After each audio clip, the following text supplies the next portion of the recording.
My gosh. Good morning, everybody. Welcome. Wait, afternoon, evening. We never know because you're here from all over the world. So welcome, welcome, welcome. Got to get my mic on so we can get microphone voice. Happy Friday. Happy Jewish holiday for those of you that are rocking that. Happy everything. We're excited to have you here today. Hopefully you're excited to be here today. You're in for a real treat. Yeah, that's right. Because you're asking yourself, wow, why am I here today? You're here today to meet with the man with the best name ever, Jim Kim. Jim Kim, not James, Jim Kim. And he's Yeah, here to yeah. tell you principles for building Gen AI products that last, which is pretty tricky. And this field's moving pretty fast. And Jim at Amazon Web Services, we saw him in action last week. We met his team in Minneapolis, and they are doing amazing things over at AWS to do these build outs quickly, efficiently, and sustainably. So I think you're going to enjoy the conversation today. And it's not just Jim. We have Channing, our Chief Strategy Officer here from Irrational Labs. And it's going to be a kind of an informal conversation around these five concepts. And I'm going to be leading the discussion with these two men geniuses. So, with that, before we get started, most of you know us. We're Irrational Labs. We've worked with hundreds of organizations to bring that behavioral design approach into their process. Yes, we've worked with some logos that you might recognize: the Walmarts, the Optums, the Lyfts, the Microsofts, the Googles, the Intuits, and the Instacarts. What's our origin story? No, we don't come from a planet far, far away, but we did start in Mountain View. I believe Google's in Mountain View, right? Wrong, or is that Facebook? I'm gonna anybody in the chat, Right, help me. right. But oh, okay, good. Check. Whew, okay, great. So we started over a decade ago building out the BE unit at Google. So we were embedded with over 25 teams, teaching them how to use behavioral design across their organization. And as you may have learned, it worked out okay for Google, and we'll take all the credit. Since then, we've run hundreds of experiments with companies all over the globe, and we've trained thousands. And I feel like Brad, our marketing guy, Brad, that's almost hundreds of thousands now, right? Almost. 100,000%. Yeah. Awesome. Brad and I are not the mathematicians on the team, so I love 100,000%. That is a new number that I'm going to work with my teenage daughter. Um, so with that, woo, you're going to meet Jim. What's up with Jim Kim? Not only does he have the best name, let me take a drink. Hold on. It's a sport drink, that's why it's pink. At any rate, he leads the product acceleration team at Amazon Web Services. And like I said, they accelerate products over there like you wouldn't believe. They collaborate, his team in particular focuses on ed tech and gov tech product leaders to turn nascent ideas into big, robust, scalable products. He has incredibly deep domain experience. I mean, this guy, his brain is like Encyclopedia Britannica if people read encyclopedias still. All between his ears. He's an AWS certified AI practitioner and applies that lens to help companies use AI effectively. Before AWS, Jim did all the things. He worked in partnerships, growth, and product strategy in ed tech and financial services. He started his career as a freshman dean at Bowdoin College, then at this place called Stanford University. He has a BA from Johns Hopkins. Yes, that's John plural for those of you that don't live in the States. And he has an EDM from Harvard and an MBA from Duke. And our other guest today is our man Channing, who went with the lightweight bio. So Channing is the Chief Strategy Officer at Irrational Labs. He leads all of our strategic initiatives to drive innovation and technical excellence and growth. By the way, it's never technically mediocre. It's only excellent when Channing's in the room. He holds a BS in managerial economics from UC Davis and a PH to the D in economics from University of Hawaii, and he completed postdoctoral research in psych and public affairs at Princeton University. And I'm your host today, Ryan, and I'm good at having sports drinks in the middle of moderating these discussions. So that's my skill set, ladies and gentlemen. But let's get the party started. I think, Jim, what are we going to talk about today? Brian, thanks so much for the intro. Team, thanks for having me here. And for everyone who joined us, happy Friday. We love every day, but Friday does have something a little special. Friday is the day.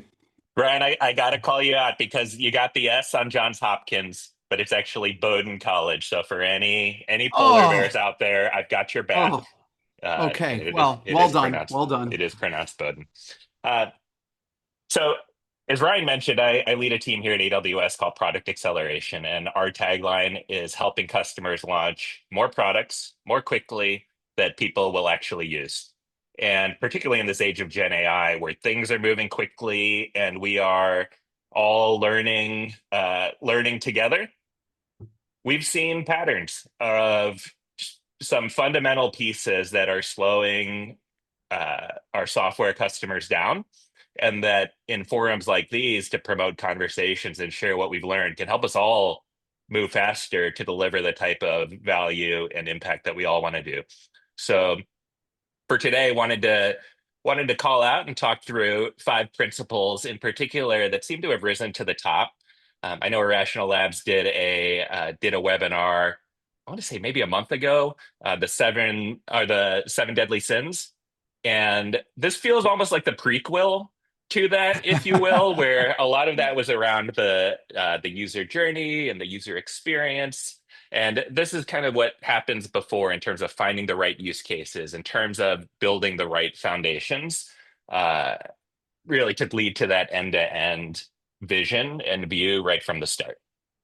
So, Jim, before we get to the 5 principles, I do just want to probe your brain, which sounds painful, but I guarantee it won't be.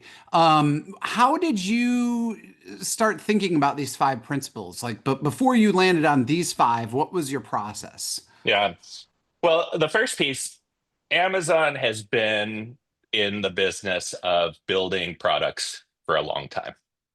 And you read industry practices on product development, chances are you're going to see some of Amazon's mechanisms referenced. So it wasn't like we were starting from scratch. And those principles, and some of them you'll see today, are durable, no matter the technology, no matter what changes in terms of needs. There are going to be some durable principles that we can hold on to. Uh, the other piece is just from the breadth of customers that I and my team have the privilege of working with. Uh, the patterns, the patterns arise pretty quickly, and it was interesting that with the breadth of what generative AI can accomplish, the how quickly some common patterns coalesced around some of the things that we'll talk today. So a little bit of paying attention to what's new, but also leveraging what's been tried and true for many years now. Did you talk with your crew about this, or was this just you brainstorming?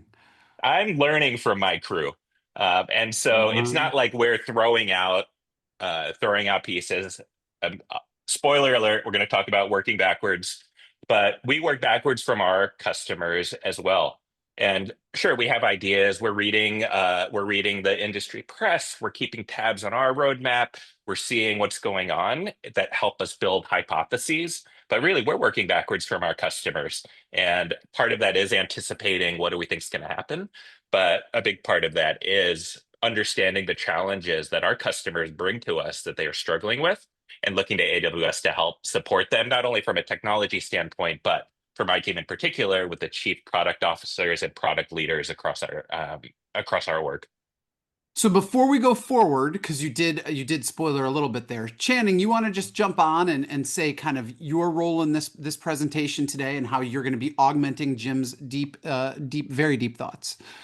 Yeah, I mean, I think as Jim said, we did a webinar on kind of the 7 deadly sins of AI product design a month ago or so, and it was really that got a really good response. And I was talking a bit to Jim about this, and what when we got talking about the principles that he had, which I love, it served as not just 5 more things that you need to think about, but like 5 totally different ways to like think about the architecture. So like a lot of what we were talking about was the experience and understanding the user, and a lot of what he'll talk about today kind of goes more foundational than that. I find that really interesting. And so I think whether you're in architecture or you're in product, I think this would be a really like a good way to kind of see the landscape of what arises with AI from both perspectives. And similar to what Jim said, like the principles that we use there are quite enduring. It's not like anything necessarily new that AI has brought up yet.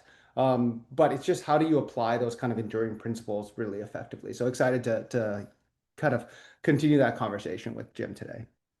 Yeah, and to double click on that mental model, when we pre-met yesterday, we said, well, Jim kind of like he builds that foundation and puts up the walls in the house and makes sure everything is standing and working well. And then Irrational Labs often comes in and makes sure the rooms flow right, they're designed well, we've got good molding, nice paintings, and that's kind of the spirit of this talk today. So with that, Jim, the first principle was boom, working backwards from what users need. So I that was my best claymation on this one, Jim. So tell us about it. I appreciate the visuals, Ryan. I appreciate it. Uh, That's actually me this morning, getting oriented to the world with extra yeah, hair. very good, very good. Well, let me start with a question that I think I'm very curious. And for attendees, let's use the little react button. You can send whatever emoji is your favorite. But who here has either been told or has given a mandate? We need to launch at least one product with generative AI every X, like every quarter, or in the next 6 months. And all right, here we go. Right, so emojis are flowing here. And so here's the here's the counter question to that, which is how many of your customers have said, you know what I want? I want more AI from you. We get some more angry emojis, but the number of people with the mandate or the directive far outweighing probably by I don't know 40x in this very quick survey, the number of people whose customers are actually asking for AI. And what we've seen is that we're in an environment where, yes, companies need to move fast as generative AI is moving fast, and the potential for this technology is quite exciting. But what it's done is put an emphasis on outputs over outcomes. And just shipping product isn't it's not what delivers sustainable user impact and engagement. It's not what delivers sustainable business growth. Um, and so we end up hitting this kind of rush to get out a chatbot or to just figure out something that ultimately doesn't serve a real need. Technology's moving fast. We talked a little bit before about durability. Chances are the core needs of your customers aren't changing as fast, and there are still fundamental needs that are there that prior to Gen AI actually were maybe too complicated or a little bit of science fiction to actually meet that generative AI is now making possible. And working backwards from those needs is principle number one.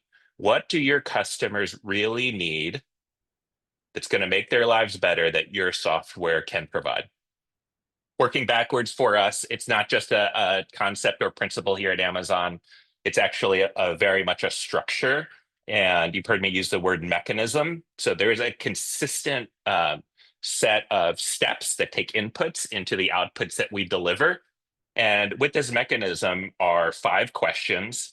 Actually, I should have sent this over too that we could share, but you can Google Amazon working backwards questions, and you'll get the 5 questions that we ask around who's the customer, what's their need, how do you know it's the need, how are you going to deliver value?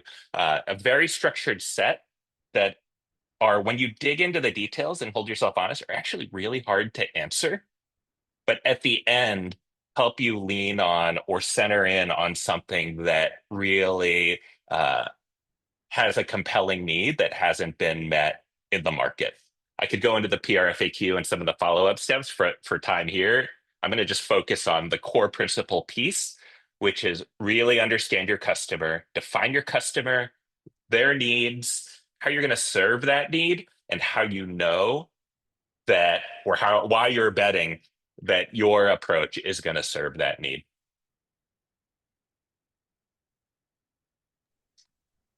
Ryan's muted. So I'm going to Yeah, ask no, I was gonna say, say Channing, riff on I that, buddy. I mean, I think the question that at least I would imagine is on a lot of tip of people's tongue, because the emojis have spoken that people are being pushed to deliver things that maybe the customers aren't asking for. what do you do as a product leader in that space when you're getting that downward pressure, but you're not hearing on the ground the same kind of demand? Yeah.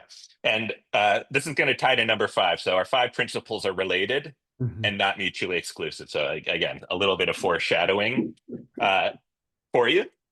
But I think for me, the one key piece when uh, when hearing this is to actually ask back of what are we trying to accomplish and how do we measure success? And chances are answers to those questions are going to involve some type of user engagement. It may include some type of revenue growth. It may include some type of cost savings, but there's going to be something behind it beyond just delivering a product that sits on a shelf that I think can actually position, said product leader in a very good strategic lens from the seat that product leaders sit in product led companies or companies that should be product led to really put the focus on what we're really trying to accomplish versus Gen AI, which is not just shipping product. Right. Um, it makes me think we've got one of our ed tech customers in Structure that recently launched. They call it Ignite. These are their agents for instructors that are built into their Mhm. platform. And for them, it wasn't just like, oh, let's just throw out tools and it's going to be cool and really help education. They dug in so deep on where are instructors spending their time, where is that time not productive for learning, Mhm. and what are the tools then that can be developed in a cohesive, consolidated way to actually deliver on this. So instead of having this multiple step process, now you can do it in a single conversational prompt. And what could take, let's say, an hour can now be done in minutes. And you add Mhm. that up over the course of a year, suddenly you've got some pretty significant savings within an individual instructor, and then even beyond that across an institution. And that's what I love how Instructure approached this uh, in terms of starting there and really understanding the challenges. Nice. Nice. The other thing that comes to mind for me, which you mentioned, which is like there are actually potentially a class of problems that weren't solvable before Gen AI. And I'm Yeah. curious, if you could say a little bit more about what those might be and whether that's because of the efficiency that's now provided to developers or whether there are actual whole classes of problems that AI can solve for. Yeah. I think I'll stick with the education space here, but I think this is applicable to really any space. And personalization has always been an advantage of technology. On Amazon.com, you have recommend personalized recommendations. Uh, if you go to education platform, it's going to serve up the courses or content that's going to be uh, predictive on what's most valuable to you. You go to Netflix and what's in your queue, or you go on Prime, like any of this, right? And I think there is a whole new level of hyper personalization that Gen AI opens up because in a manually created content generation world, right? You've just got to churn out as much content as you can for every permutation of the many variables that defines each of us and what we're interested in and what resonates with us. It's just not feasible or practical to do that. So the level of personalization in our world is much greater than it was, uh, decades ago or even a decade ago. But now, in terms of the generative capabilities that we have now, the potential for hyper personalization at a level that we haven't seen before, it really is within reach. Yeah, and Jim, before we go on to the second principle, I want to double click just so people know that might not be familiar with Instructure. I'm an adjunct professor at university. This is the Canvas LMS. That AI change, you alluded to it. Professors spend a ridiculous amount of time on administrivia in this LMS, and it's an excellent LMS. It's an excellent LMS, but moving things around. What were I think you mentioned this the other week. What are the estimates of the time savings there? Do you have a round number? Gosh, I should, Ryan. And so Sheeran, their chief product officer, was speaking at the Holland IQ back to school conference. This was about 2 weeks ago. And I wish I remembered the stat, but it was a staggering amount of hours with way too many zeros after in terms We of can, the yeah. administrivia, uh, as you noted, Ryan, that even like yeah. Anyways, condensing that down by orders of magnitude is what this technology is able to accomplish. Yeah, it's incredible. Okay, so Yeah. that second big principle, JK, you were working with is establish your data differentiators. What are you talking about, man? Spell this out for me. Oh, we love data. We love data. Big buzzword. I know it's a For- four-letter word. Yeah, it's a great four-letter word. And the way I think about data, the what the models, large language models, are able to accomplish off the shelf is pretty amazing. And it continues to get better and better each day, week, month. And as these model capabilities improve, so too are the generally available capabilities to all of us. And when that happens, what we think about is then what is the differentiation for our customers that we're working with and for all of your organization? What's the differentiation that we can bring that takes the power of the LLMs and makes it even more powerful for a set of users? And we've talked about hyper personalization. This could be around trust. This could be around accuracy for a given industry or use case. But like what takes it up to that next level? And really, it's the proprietary data that enables that differentiation. Uh, AWS does a lot of work with the sports leagues like the NFL and PGA, and so so much of the fan engagement now, it used to be just like watch the game and that's cool. And then you get good commentators and that's what brings in the engagement. And then like you have fancy graphics and that's like, a fan now wants data.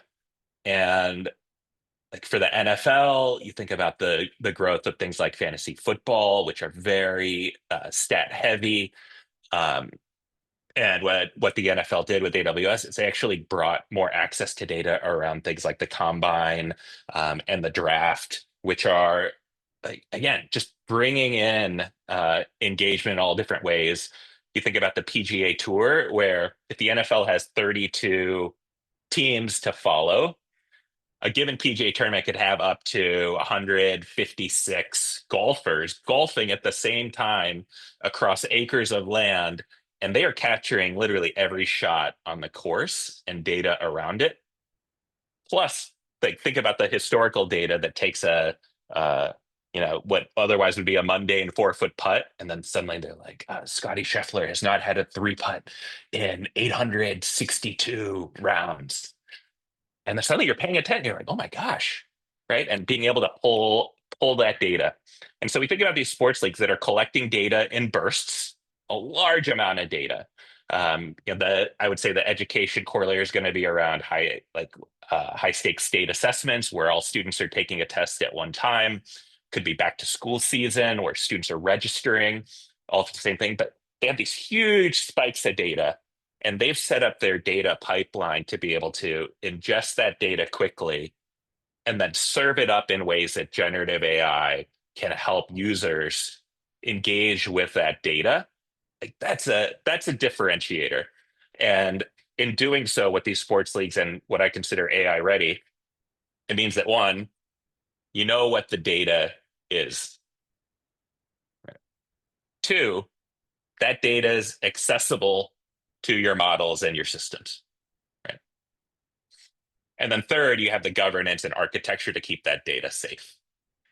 And it can get more complicated from there. But for me, those are the three basics, and understanding those pieces. And you don't have to do it in series, right? You could still work on Gen AI use cases and the data strategy in parallel. So it's not like put everything on hold, and given number one, you probably don't have the luxury of putting that second piece on hold, but at least work on them in parallel so that you know your differentiators and you're leveraging them effectively. So Channing, weigh in on this. What do you think of these three principles here? I mean, I think the thing that comes to mind, right, when you think of the three principles of data, I'm not a data infrastructure guy. So I'm thinking, wow, have I been doing it all wrong? So one of the things that I've always liked about LLMs when you're using it in chat is that it's multimodal. You can throw a voice, you can throw, you can throw PDFs, you can throw whatever it is. How does that change when you're thinking about like a production level kind of enterprise build? What are the things that people should be caring about when in these three? I would love to hear a little bit more about like what kind of skills do you need, or what technology should you be, what are the corollaries of technology here? Yeah. Um, Let me actually, this is a great segue into, well, actually, let me put a pin in that, because let's come back to that in number four. Right. Yeah, let me come back to that in number four. Keep me Right. honest. Keep me honest if I Okay, don't cool. if I don't refer back. Okay, so do you want to go to three then on that? Was that Yeah, let's the let's go to three. okay? Let's go to three. Okay. This, by the way, is a picture of what Channing looks at. But this is Channing before 4 a.m. Now he's back in human form. I have I have no idea what to do with that, so I'm going to keep going. Uh, Well, if you look at Channing's hair, it's the same. But anyways, roll with it. uh, so number three is about defining what good looks like, and it is about defining what good looks like upfront.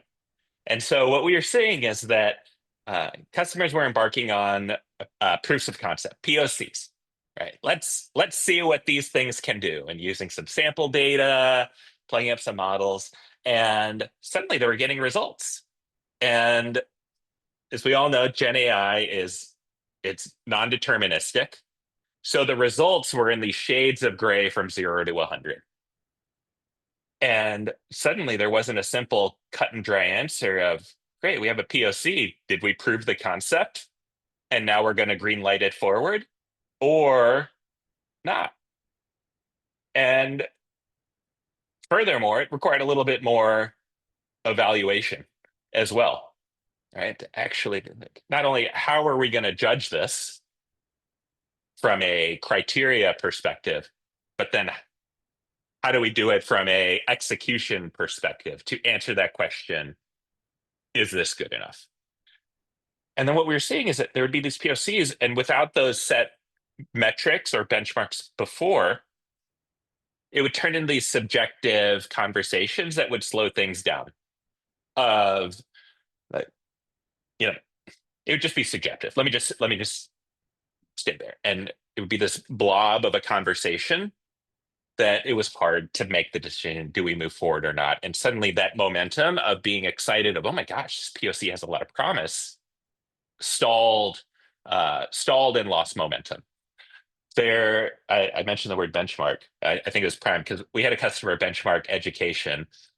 We can share the blog that we did with them, but they were really leaning into grading and assessment and helping teachers with that challenge.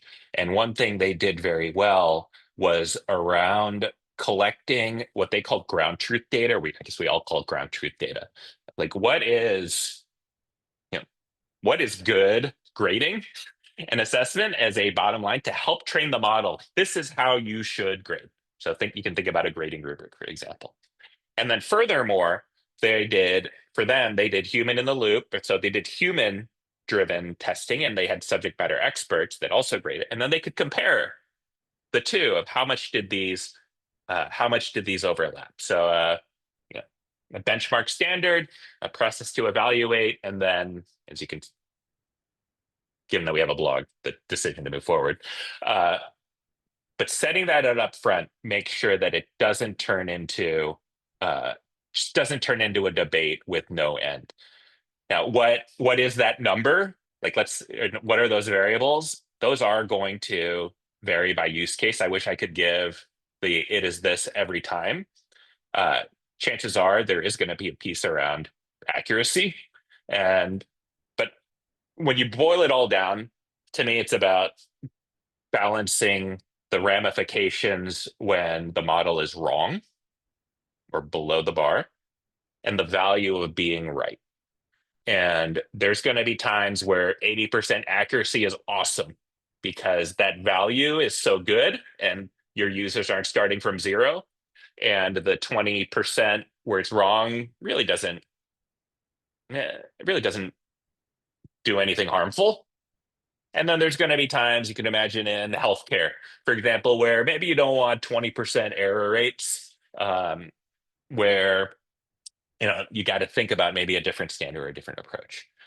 Last thing I'll say before I pause is if you are in a use case where you're like, it's got to be right 100% of the time, that is not for generative AI. That's not for generative AI. And we can think about a more deterministic approach for that so that you get the dependable, repeatable output that particular use case needs. And that's also something to avoid going down a path that ultimately doesn't really have a successful outcome at this point. Yeah, and focus the energies elsewhere. That's really interesting because I think that's something that a lot of people haven't wrapped their head around, right? Yeah, Channing, what do you think? Yeah, I mean, that was great. I agree. I think you said it really plainly. Like if you need it to work every time, it's just not where generative AI is best. I like the one thing that got me thinking when you were talking about like these evaluations is do you ever come up with these situations where you don't know what the ground truth is? And so I'll give you an example of something that I'm thinking about. Well, I know this startup that's doing kind of AI voice surveys. And so the idea here, right, is to actually think of what is the gold standard. For certain questions, humans might feel more comfortable and be more honest with an AI enumerator than a human enumerator. So it's, the debate has to come at an earlier moment to even understand what are we actually aiming for. But I could definitely see your point, Jim, where is if you would then collected all this data with both AI and human interviewers, you would then later be stuck in this endless loop of, well, which one is supposed to be right? But I'm curious if you've ever seen those issues and how you help teams manage that question. yeah. I think taking away the terminology and just asking the question of what do we need to see to move this forward to production will uncover the right kinds of conversations and challenges to establish up front. How does this conversation go? And like if there is no comparison point, that that makes I mean it's like climbing with no footholds and like with no grabs, right? Um, Chances are there's got to be something that you can anchor to, and thinking about uh, historical user data. If this is replacing a process, you're going to have some data. If this is generating something new, and like maybe you do need to tiptoe forward, but at least you have a process of thinking about, what we're going to do. We're going to, for example, get a small base of our users and have them help us. Or, you know what, we're going to set up the AI as the judge relative to this standard and see how it comes out. There's different ways to do this. Dan Meskel on my team talks a lot about evals. There was I think a Lenny podcast maybe 3 months ago about evals as well. So it's a very important topic to figure out like what is good enough to move forward. Um, One thing I will say on the deterministic piece is that agents seem to be changing up the conversation a bit in terms of giving a more concrete action per se. Um, so all to like understanding the use case, understanding what's good enough to move forward before going in will help. One, are we approaching this with the right technology? And then two, assuming the technology works, are we collecting the data? Do we have a clear, aligned view of how to keep moving fast and how to keep moving forward? Jim, is the agent thing more giving more concreteness because they're working on smaller tasks, or is it like a fundamentally different technology under the hood there that you're working No, I think the word you noted is task, and a on? task is Mhm. inherently concrete. Yeah, got it. Hmm. Yeah. Got it. Nice. That's great. Well, that built, Jim, you did build in a lot of anticipation on number 4 because we're coming back to something, but be ready for your POC to work. Yep. Tell us about this. So this is seeing again the rush for POCs, and then it's like, whoa, it did it! And there's this moment of celebration and amazement and wonder, and then like let's say we got a green light, we're going to move forward, and then it's, oh, but how do we scale this? And getting caught flat-footed at that point. And for here, I'm thinking about considerations and implications like integrating this into the user experience, right? The rational lab specialty, and where sometimes POCs are developed with like really, maybe your organization has its own kind of AI incubator, accelerator, if you will, and they're building up tests and interesting pieces in a vacuum. Like, well, where does this fit in our platform or a user journey? And like, oh, we got to backtrack and think about that. The business model. So, how is this going to work into our business plan? Is this a paid offering, freemium offering? We're going to give everybody a little taste.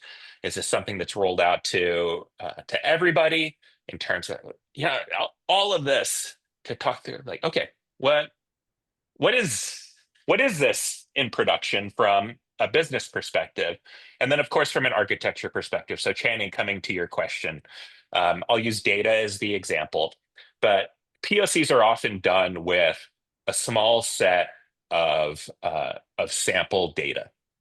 Some people are doing it with synthetic data to be like, okay, we want to use these variables, we just want to see if it works. And then suddenly, this data, maybe your company's grown by acquisition and you have 5 different standalone products. It's like, oh no, the data's here and here and here and here and here. And we don't have a way for all of that to feed in as conveniently as we did during the POC. Implications around PII, personal identifiable information, and compliance requirements, as well as the keep your customer trust requirement. Like, all these pieces become more complex in a production level environment versus a very controlled, finite POC piece. And so thinking about and planning for it, like, why would you go down a POC if you didn't expect it, or at least have a good probability of it working? Having those discussions up front to map the way there, again, takes a very exciting moment where emotions are high. It worked. And let's move fast and get this launched. It keeps that momentum going. Yeah, I got that. I love that. I love the analogy, and I like this idea because I think a lot of people are building and playing, myself included, with Gen AI to like create really interesting prototypes and proofs of concepts. But you have to think, whoa, if it works, you actually have to do something. I mean, Russell says in the chat here, you get into this kind of scale hell. I think of it like it's not like digging for diamonds, where if you hit the diamond, you get to take the diamond home. It's more like maybe drilling for oil or fishing, where you actually got to go get it afterwards, right? Like you might hit the vein or you might hook a fish, but you then got to reel that thing in. And so there's probably a lot more work behind the scenes. How much of that beforehand needs to be aligned with like the teams that are like ideating and innovating on the prototypes versus like the teams that are actually then responsible for the piping later? Like, what do you recommend? Do you recommend more cohesion or better governance between the two? What have you seen work? Yeah, let's go to number 5. Oh my gosh. Yeah, perfect. Breaking down silos.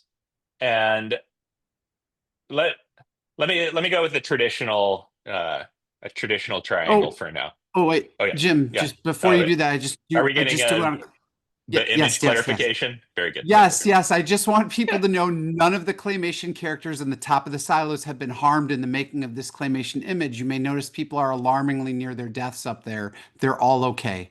Okay, carry on, Jim. A bit, bit, very good. Very good. Uh, Ryan, I might recommend something like Amazon's Nova Canvas, which can create text to image and Oh, there you give go. so anyway. Uh, but chaining to your question, not surprising with number five, like a unified strategy, super important. And again, let me take sales, product, and engineering just for sake of simplicity. Right, I'm going to take out the AI incubator for now, just so we can have uh, three variables in this thought exercise. So sales, product, and engineering. Imagine if you took one away, right? And if you take away sales, and I'm going to just generalize here, but roll with me. No sales, you have an awesome product that can sit on the shelf and then be overshadowed by whatever sales is used to selling to hit their quota. I'm a like I led sales team, so I get it, right? Uh, you leave out product, and suddenly you don't have a cohesive product vision, right? You have this weird thumb sticking out, like we talked about before. No engineering, you have a promise of an idea that you can't actually deliver. Right? And like imagine even worse, everybody's running their own direction because it's like, we got to do this. I've got a great idea. I've got a great idea. I've got a great idea. And it's like that three-way tug of war where everybody's running in a different direction and you end up going nowhere. Right? Uh, each of these teams has a different perspective, and bringing those perspectives together to land on where those priorities are, right? So imagine that's a y-axis, right? What are the priorities? Business priority. What are we trying to solve? What's gonna help us hit our goals? And then the other side, which is around technical feasibility, like what can I actually do in the short term, long term, or what's easy, hard? Like this exercise requires breaking down silos to make sure that you have the right expertise. And you imagine again what goes wrong in this two by two if you don't. Like even but if you don't accurately plot these, what you risk doing is a heavy lift for something with very little business value, right? Uh, Chasing things just because they're easy, and in a environment where bandwidth and resources are limited, all of that is basically misprioritized investments of people and time towards the things that aren't moving the needle. So breaking down internal silos, and like this runs everything from culture to goal setting, uh, incentives, org structure. The org structure piece, we could have our own like a whole separate conversation around. We don't have time to dig into that. Um, and like lastly, I will say partners, like working with other organizations to help, like Irrational Labs for our customers. We're helping our customers with helping to break down silos. Sometimes having an objective third party view with a little bit different perspective or a cross industry perspective can also help break down silos, particularly in organizations where there may be a little bit um, of tension or just not, you know, not that ingrained in the DNA, where having someone come in can help provide some of that glue. I love that. That's great. Ryan, sorry, you're muted. Go ahead. Can you tell us a comedically bad situation where things were not aligned without disclosing the organization that you worked with? Uh, I Look at you right thinking. no, yeah, I can, and I think of one. I want to maintain the trust that we have with our customers and not get. So I hope this isn't too general. But the piece around a product sitting on a shelf is a very real one, where uh, where engineering and product had a very interesting, exciting idea that fit with uh, customer needs and ideas, that it literally sat on the shelf. And the sales team already had their suite to sell. Sales kickoff had passed.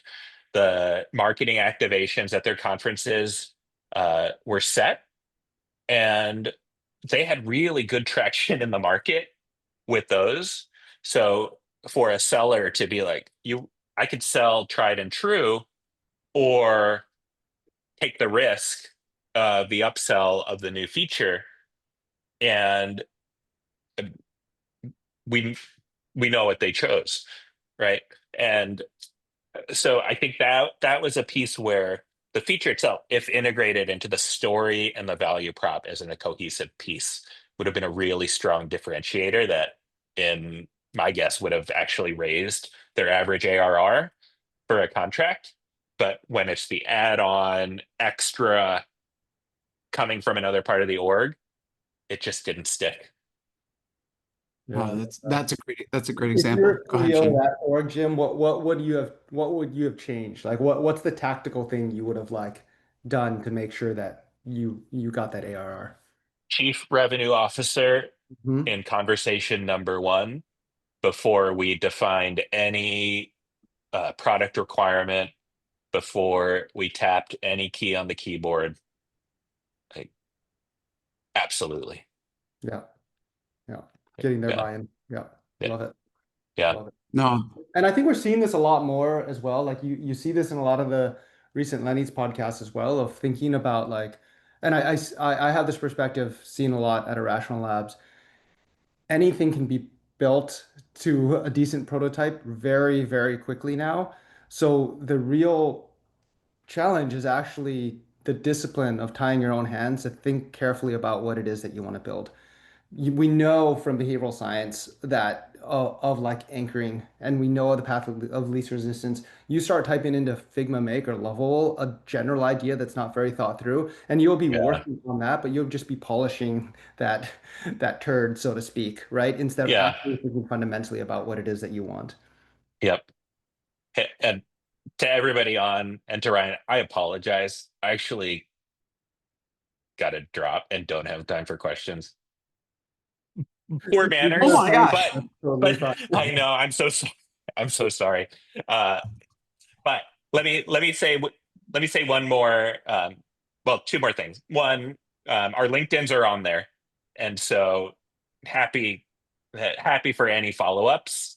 Um, Please, this is part of the fun of doing what we all do at a time that is super super interesting. So, like, I don't know, part of what fuels me is meeting people and talking through this. So please reach out with any questions. The second thing I will kind of like the parting words to leave you with, uh, like, these principles on paper are super simple, and I hope you read them and you're like, duh, like, yeah, because that means we're onto something, right? Uh, the the thing is, the execution of these is what's really really hard. And Russell, I think about your chat from earlier, and I to me, this kind of the spirit, like, actually pulling this off is hard. And I think about on a playground, there's that ride or toy that spins around, and you're like flying, you can, like, you feel the force to hang on.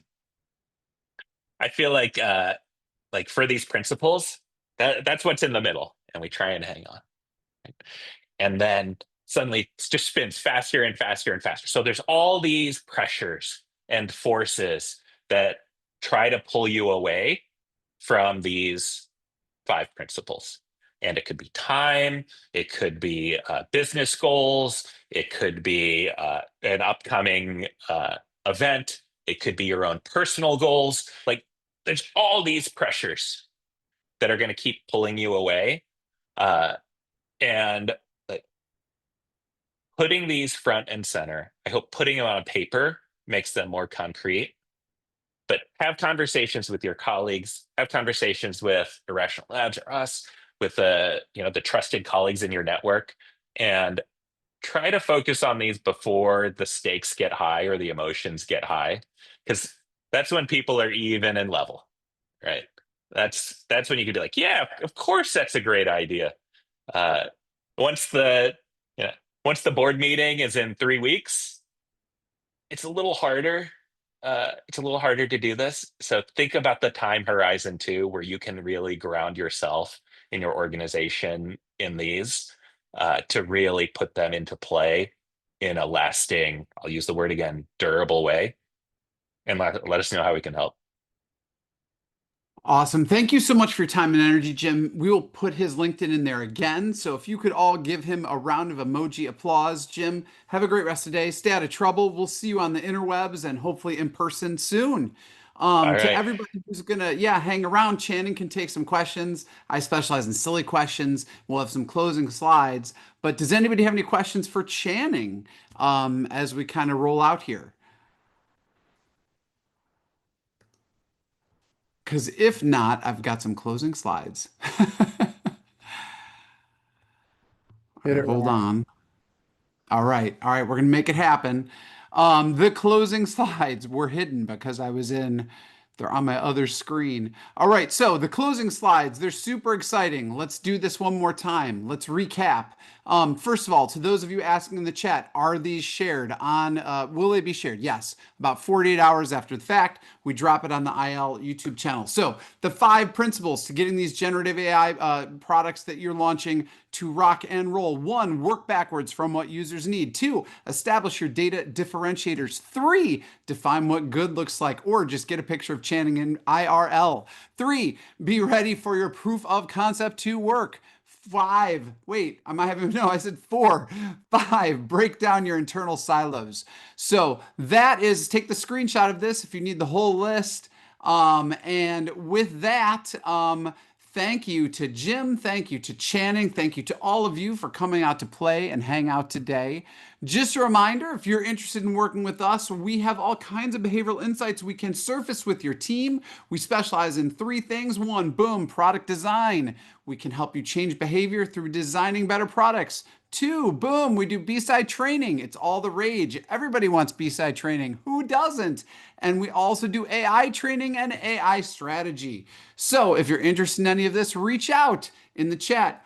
Send us an email at hello@irrationallabs.com. If you're not already plugged into our newsletter, get with it. It's so cool. Join the newsletter. And boy, if you like a product teardown, woo! You haven't seen nothing yet until you've seen Kristen's Substack product teardown. So get with it. Get on the Substack. And otherwise, get out of here. It's Friday. Go do something fun. We'll see you all next month. Have a great rest of September and beautiful October. Thanks, everybody, for your time and energy today. Thank you, Channing. Thank you. Thank you, Ryan.